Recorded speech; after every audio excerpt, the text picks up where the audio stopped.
Hey guys, in this video I'm going to show you how to transfer crypto from Venmo to Coinbase.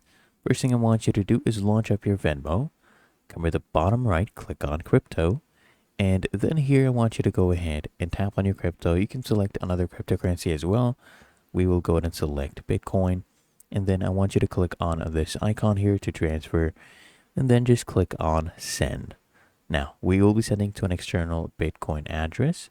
So I want you to go ahead and paste in your Bitcoin address.